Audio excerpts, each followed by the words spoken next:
Bonjour, je suis Emmanuel Chastelière, je vais vous lire un extrait de ma nouvelle Bastion, publiée dans l'anthologie du Salon Fantastique 2019. C'est un texte situé dans le même univers que mes deux romans publiés chez Critique, L'Empire du Léopard, en 2018, et La Piste des Cendres, sorti en février 2020. Bastion. La nuit n'avait pas apaisé les pleurs de l'enfant, pas plus que leur berceuse. Ainhoa se retourna vers Okan. Son compagnon lui adressa un petit signe de tête d'encouragement. Okan n'avait pas quitté l'enfant, emmailloté tout contre lui. Au fil des heures, sa fièvre n'avait pas baissé. Bien au contraire. Elle s'était déclenchée 3 jours plus tôt, près d'une semaine après leur fuite.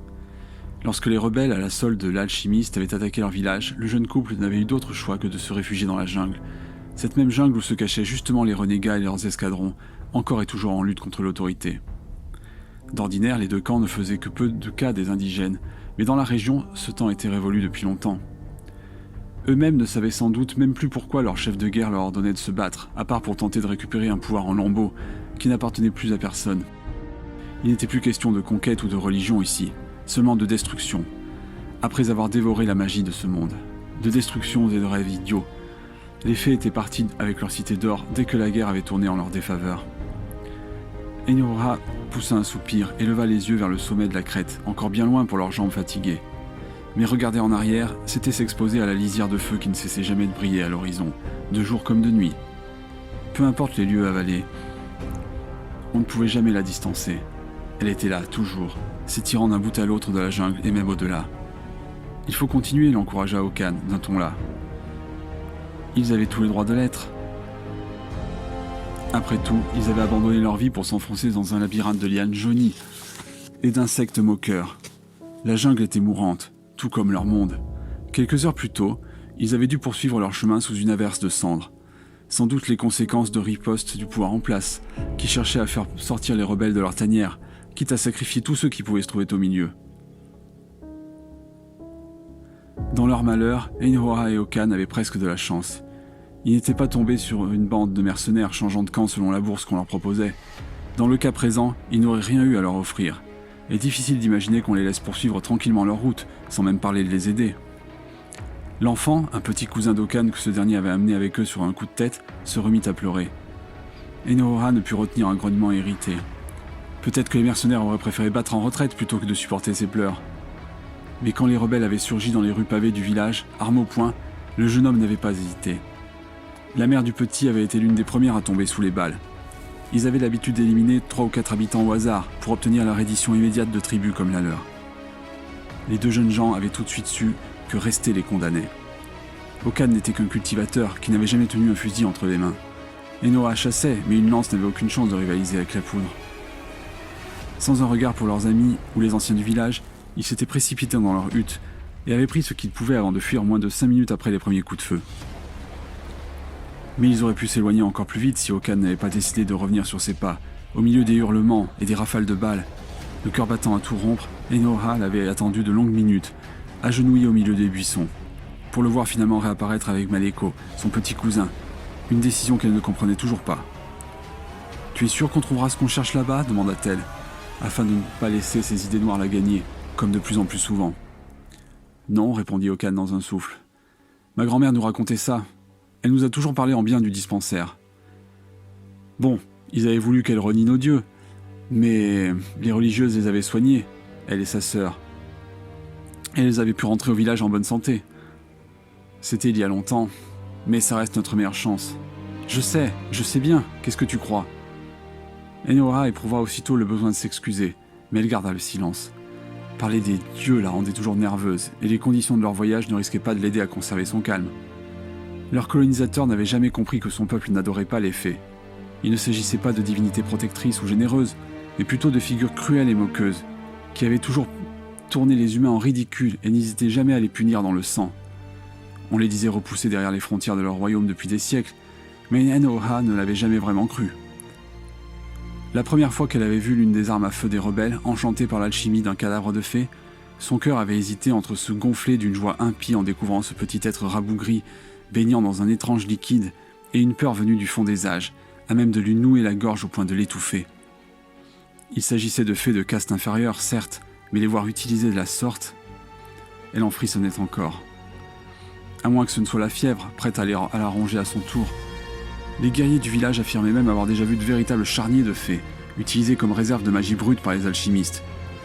Jurant entre ses dents, la jeune fille se remit en marche. Elle tira sur son pagne et essuya son visage mat avec un pan de tissu. Sur les hauteurs, la brise aurait dû chasser la sueur, mais ils avançaient à un rythme si soutenu qu'elle leur collait à la peau, de jour comme de nuit. Enoa releva sa lourde chevelure couleur de jais et passa une main sous son épaisse frange. Elle ne pouvait pas céder. Pas maintenant. Elle avait toujours été la plus forte des deux. S'il était toujours d'accord pour s'occuper du bébé, c'était autant par affection que parce qu'il savait qu'Enoa était la seule à pouvoir survivre dans la jungle. Les nouveaux maîtres du pays s'imaginaient toujours que les indigènes savaient tout faire, mais Okan n'aurait même pas réussi à allumer un feu. Désormais, une pointe d'agacement ne la quittait plus quand elle songeait au jeune homme. Et pour tout dire, cela avait commencé bien avant l'arrivée des rebelles aux abords du village. Ironiquement, Enoa et Okan ne formaient un couple que depuis quelques semaines, et voilà qu'ils devaient désormais s'occuper de ce tout petit enfant. Les deux jeunes gens s'étaient rapprochés peu à peu ces derniers mois, mais sans passion. Leur clan n'offrait pas beaucoup de choix. Okan avait l'avantage d'un caractère doux, abhorrant le conflit. Avec lui, la jeune femme s'était toujours sentie, non pas protégée, mais sûre de l'emporter quand il était temps de prendre une décision. Il semblait prêt à toutes les concessions pour qu'elle reste à ses côtés, quitte à s'effacer peu à peu. Mais Okan ne l'avait pas consulté au sujet de Maleko. Et Enoa avait eu beau se dire que sa réaction était disproportionnée, elle ne pouvait s'empêcher de penser que ce n'était pas juste de la part de son compagnon de lui avoir imposé la présence de l'enfant. Dès le début, Enoa avait su que c'était une mauvaise idée. Si Okan avait pris avec lui quelques provisions pour le petit, ils avaient dû improviser en puisant dans leurs propres réserves et en renonçant bien vite au lait. Comment reprocher pour autant à Okan sa décision, naïve peut-être, mais si généreuse? Errer dans la forêt était encore préférable au sort que leur auraient réservé les rebelles.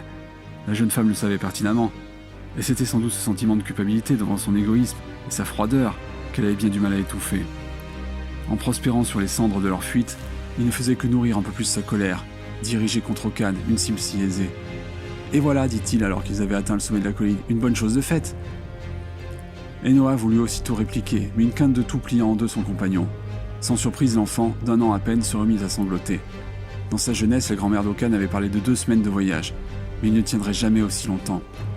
Cela faisait déjà 3 jours qu'il ne dormait qu'1 heure ou 2 toutes les 8 heures. Pourtant, Enoa savait qu'elle devait encore accélérer la cadence, ou l'enfant n'y survivrait pas. Le lendemain matin, la toux d'Okan s'était changée en fièvre. Le jeune homme demanda à Enoa de ne pas l'approcher, se confondant en excuses. À croire qu'il aurait pu faire quelque chose pour éviter de tomber malade. Bizarrement, Enoa ne se sentait pas vraiment inquiète, comme certaine de ne pas développer de symptômes comparables. Après tout, ils ne dormaient plus ensemble, mis au fil de leur piteux tour de garde. « Tu vas tenir le coup ?» demanda-t-elle en installant le bébé dans son dos. « Il faut bien, je pourrais t'expliquer en détail dont je me souviens pour que tu partes en éclaireur, mais on doit éviter les grandes routes, et je ne me vois pas t'attendre ici. Tu reviendrais pour moi, n'est-ce pas ?» Il gloussa comme si c'était agi d'une plaisanterie. « Ne t'inquiète pas, je me sens mal, mais je peux encore marcher. » Très bien, se contenta-t-elle de répondre, tout en rajustant ses sandales de paille tressée. Distraitement, Enoa, oubliant Maleko en quelques secondes, nota que ses souliers étaient percés et semaient des bouts de chaume un peu partout. Comme pour tout le reste de leurs affaires, elle n'avait pas de paire de rechange. Quelques jours plus tôt, le temps de traverser le plateau qui s'étirait entre les 3 pics de la chaîne de l'Azur, la piste s'était élargie au point de ressembler à un véritable désert de poussière brune. Ils avaient longé des rails rouillés sur des centaines de mètres, les vestiges de la ligne de chemin de fer que le gouvernement avait tenté d'implanter au cœur de la forêt, sans succès. Ce soir-là, ils avaient même établi leur campement dans un wagon abandonné, au milieu de ces fauteuils éventrés, de ces vitres cassées, de ces planchers en bois rare couverts de terre. Quelle ironie de voir un tel luxe balayé par la nature, cette même nature qui souffrait pourtant tellement désormais, après des décennies d'excès et de conflits. La jeune femme se souvenait des récits auxquels elle n'avait jamais cru avant ce jour. Comment les envahisseurs venus de l'autre côté de l'océan avaient dérobé la magie de la péninsule pour sauver leur propre arme moribond, qu'ils nommaient alchimie. 2 camps s'étaient bientôt créés entre ces colons, les plus religieux s'alliant aux alchimistes pour défier l'autorité de leur roi. Ce plateau lui-même avait soi-disant été le lieu d'une terrible bataille, que la plupart des autochtones encore libres avaient suivi avec horreur et fascination. Comment des hommes pouvaient-ils manier des forces réservées aux fées? Comment croire qu'il suffisait de puiser dans la magie pour fendre le sol en 2 ou inverser le cours d'un fleuve? Mais en contemplant l'immensité de cette désolation, Enoa s'était dit qu'il était bien possible qu'ils aient causé leur propre perte. La péninsule s'était finalement effondrée une 20aine d'années plus tôt, sous le poids de ses luttes intestines. Et pour récolter quoi au bout du compte? Rien. Les derniers acharnés ne se battaient plus que pour des miettes. Il s'avéra bien vite qu'Okan avait largement présumé de ses forces. Tête basse, le jeune homme prenait régulièrement du retard, et Ainhoa ne pouvait que l'attendre un peu plus loin, sur un chemin de plus en plus difficile à discerner, seul avec les gênements de l'enfant. Okan commençait aussi à avoir du mal à s'exprimer, économisant son souffle et se contentant la plupart du temps de désigner une direction d'un doigt tremblant. Au fur et à mesure qu'il s'enfonçait dans une région au relief plus montagneux, la végétation ne devenait pas moins dense, mais nettement moins verdoyante. Ici, les feuilles étaient brunes et cassantes, grignotées par des créatures invisibles. Tout en s'essuyant le front d'un revers de main, Ainhoa s'était dit qu'il n'avait croisé aucun cours d'eau de toute la journée. Et leurs provisions se réduisaient à vue d'œil. Dès le début, ils avaient décidé de se rationner, mais leur départ précipité ne leur avait pas permis d'emporter avec eux autre chose que quelques poignées de racines séchées et 2 jarres en terre cuite dont le contenu des noix pourrissait déjà. Malheureusement, cela faisait longtemps que la forêt ne leur fournissait plus vraiment de quoi se sustenter. Ils avaient dû se contenter d'une seule prise en plus d'une semaine, un misérable tapir nain qui n'avait que la peau sur les os. Ainhoa soupira tout en rajustant sa ceinture qui ne cessait de glisser. Elle avait déjà dû perdre au moins 7 ou 8 kilos. Mourir de faim n'était qu'une question de temps. Comment parvenir à trouver le bon équilibre quand il fallait gérer ses maigres réserves tout en avançant à marche forcée, avec le risque de les épuiser encore plus vite. En plus de la faim qui lui tenaillait les entrailles, Ainhoa devait composer avec la peur de se tromper. Elle lui nouait l'estomac dès le réveil et ne la quittait que tard dans la nuit. Le dispensaire était censé se trouver dans un vallon, en retrait des grandes routes poussiéreuses taillées à la hâte par des bagnards corvéables à merci. Peut-être qu'ici, à l'écart de tout, certaines communautés autochtones menaient encore leur vie d'avant, quitte à se couper du monde. Quoi qu'il en soit, ce n'était pas leur remède qui les sauverait maintenant. Il leur fallait des potions. Ces poudres étranges et malodorantes qu'Ainhoa et Okan n'avaient jamais utilisées eux-mêmes. Chaque fois que le jeune homme faisait mine de ralentir, Ainhoa le poussa à prendre la tête, sans un mot, sans un reproche. Dans son dos, l'enfant avait finalement trouvé le sommeil. Mais à écouter ses râles, il était évident que ses poumons étaient touchés, et sa respiration de plus en plus erratique. Oui, il n'était pas sûr de passer la nuit. Et si cela se confirmait... Ainhoa ne savait pas ce qu'elle ferait. Rentrer au village? Pour trouver quoi? Rester au dispensaire, parmi les religieuses?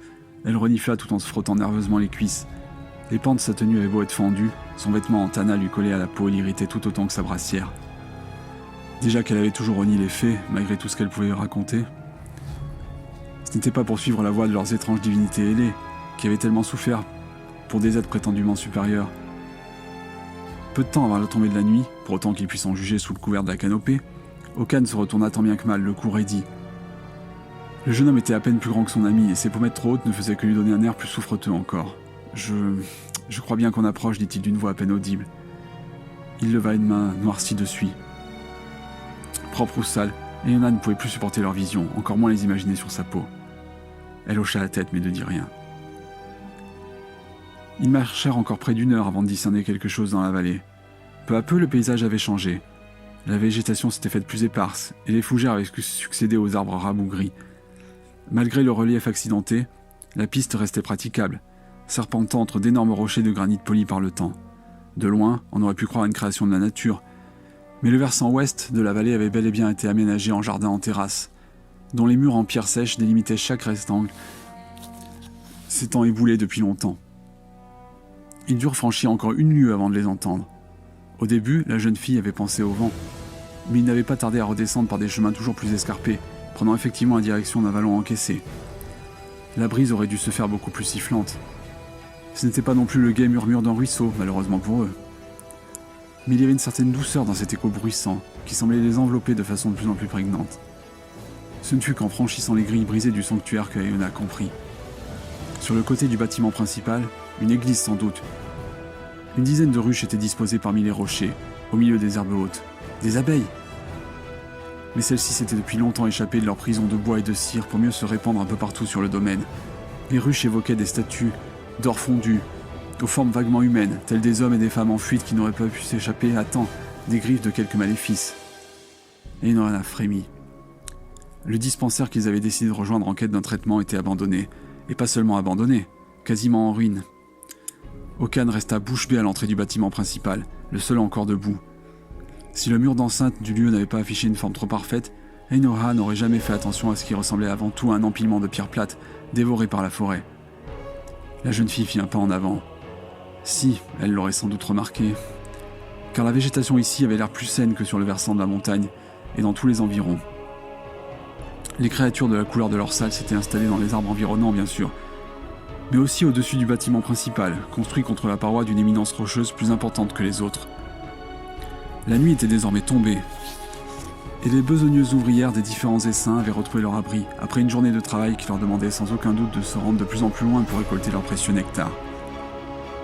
Même si les environs semblaient préserver des affres de la guerre et de la destruction, ils ne pouvaient certainement pas leur permettre à toutes de se sustenter correctement. Ainhoa aurait bien aimé songer ainsi aux abeilles toute la nuit, mais c'était impossible. Derrière elle, Okan tournait en rond encore et encore, tout en se prenant la tête à deux mains. « Je ne comprends pas. C'est bien ici pourtant. C'est forcément ici. Même les rebelles n'iraient pas tuer des religieuses, bon sang. Elles vénéraient les séraphins, elles aussi. Pourquoi il n'y a plus personne? Plus personne! Je le vois bien. Que veux-tu que je te dise? Elles sont peut-être parties. À quoi bon passer sa vie seule dans la jungle si on n'a personne à convertir, hein? Ou bien elles sont mortes une à une et personne n'est jamais venu les remplacer. Moi je n'ai fait que te suivre. C'est toi qui avais entendu parler de cet endroit. C'est injuste, répliqua Okan. Ainhoa nota que le jeune homme semblait vouloir s'énerver, mais se contentait de couiner, ses yeux pleins de larmes luisant sous la lune. Je n'ai fait que te répéter ce que ma grand-mère m'avait raconté. Ce dispensaire n'était pas une légende, il est bien réel. Il était réel, c'est bien ça le problème, rétorqua Ainhoa d'un ton égal. Elle s'était agenouillée pour déposer le bébé sur un rocher plat et bas. C'était toujours mieux que rien pour le changer. Sa peau était toujours aussi chaude, son front brûlant, ses cheveux fins mouillés de sueur. On aurait dit un petit vieux rabougri incapable de maîtriser ses intestins. Qu'est-ce qu'on fait maintenant demanda Okan, trop fatigué pour continuer à se disputer, ou bien déstabilisé par le silence de Ainhoa. Je veux dire, avec... Parce que c'est à moi de décider, bien sûr, marmonna-t-elle, avant de poursuivre à haute voix. Franchement, je n'en ai pas la moindre idée, si tu veux tout savoir. Ce dispensaire était notre seul espoir. On ne sait même pas de quoi Maleko souffre. La première ville doit se trouver à plus de 3 semaines de marche et on sera traités comme des parias. Ou alors il faudrait payer une fortune et nous n'avons pas d'argent. Retourner au village? Faudra encore qu'il y en ait un. Si les rebelles se sont installés sur place... Sa phrase se termina dans un ricanement moqueur et sans joie qui provoquait une nouvelle crise de larmes chez l'enfant.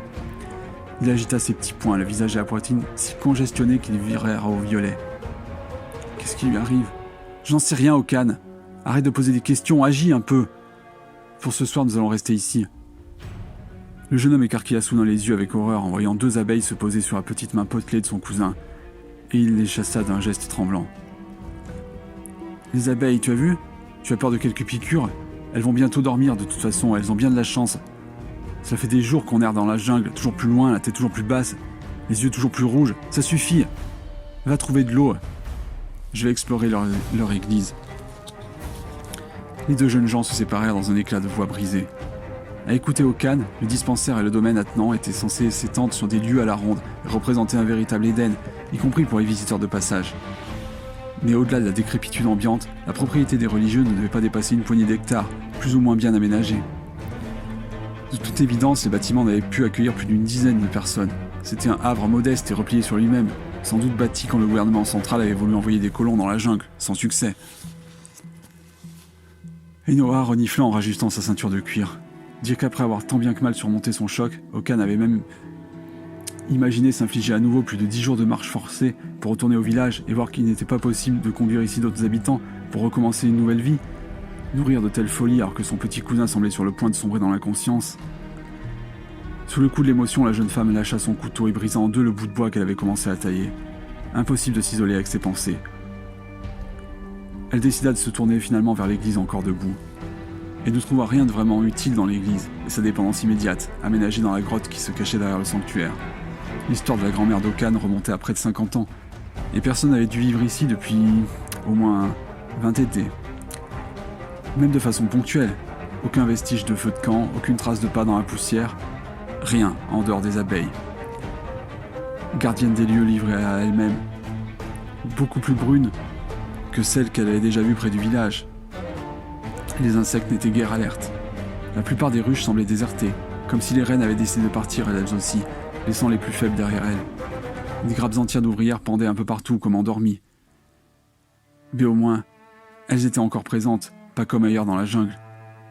Elle trouva toutefois quelques vivres, du moins des bouteilles en verre couvertes de poussière, mais dans la jungle, aucune nourriture n'aurait pu tenir 20 ans sans se faire dévorer par les animaux. ou sans pourrir en quelques jours à cause de la chaleur et de l'humidité.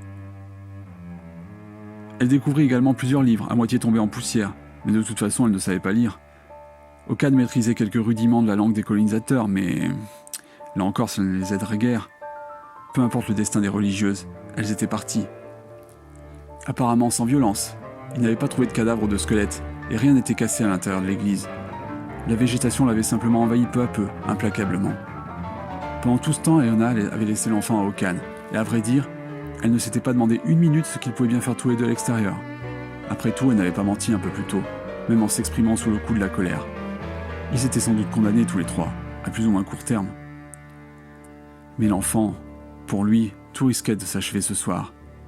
Enoha quitta la grotte et s'assit sur l'un des bancs vermoulus de l'église. Elle secoua la tête avec un sourire là. Après tout, ils étaient déjà au bon endroit pour l'enterrer selon les rites des nouveaux venus. Elle ressortit et trouva Okan devant un feu, l'enfant dans ses bras. Pour une fois, il avait donc pris une initiative. « J'ai trouvé quelque chose, dit-il en levant les yeux timides sur la jeune femme. Là-bas, derrière, au milieu des ruches. Je croyais que tu avais peur des abeilles. » Enoha se contentait-il de dire, les lèvres pincées. Une statue. Elle ne ressemble pas à leur séraphin, ni aux fées. Non, pas de Dieu, tu te souviens? Et qu'est-ce qu'elle a de particulier, ta statue? Okan recula d'un pas. Rien, c'est juste que... Ah, puis tu sais, ce n'est pas très important. Je ne suis même pas certain que ce soit une statue de toute façon. Bon sang, tu te souviens quand on avait du miel au village? Ça fait combien de temps que nous n'avons pas mangé? La jeune fille haussa les épaules avant de s'asseoir en face de lui. Très bien, joue les ours si ça te chante. Je n'ai rien trouvé de ton côté. Hello? Okan secoua la tête, penaud. La jeune femme préféra ne rien dire. Elle tendit le bras pour saisir son sac et fit mine de chercher quelque chose de précis à l'intérieur. Ton état a l'air stable. Ce soir, tu t'occupes du petit. Moi, je suis trop fatigué. Je ne voudrais pas qu'une bêtise arrive. Sans attendre de réponse, Enoha se releva, son sac à la main, et prit la direction du bâtiment. La jeune femme n'avait pas tardé à découvrir la statue mentionnée par Okan. Taillée dans l'un des blocs de grès qui semblaient pousser dans les environs tels de gigantesques champignons gris pailletés d'or, elle n'avait pu être achevée à temps.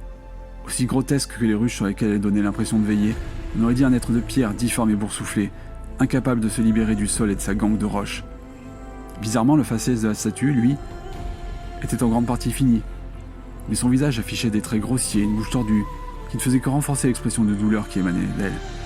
La jeune fille recula, sans parvenir à la quitter des yeux. Comment rêver d'une accalmie et d'une vraie nuit de sommeil sous ce regard? Elle ne connaissait quasiment rien de la religion de leurs éphémères maîtres, mais fut tout de même surprise de ne pas découvrir de croix à proximité de la statue. Quelque chose d'indéfinissable la contraria ici aussi. Mais après plus d'une heure à ne pas savoir comment s'installer pour la nuit, la fatigue la frappa comme un torrent. Le lendemain matin, le bourdonnement des abeilles la réveilla. Et voilà, je vous ai lu une bonne partie de cette nouvelle Bastion. Et bien, si celle-ci vous intéresse, vous pouvez la retrouver dans l'anthologie du Salon Fantastique 2019, en compagnie de tout un tas d'autres textes. Aux éditions Elenia, bien sûr. Merci beaucoup pour votre écoute.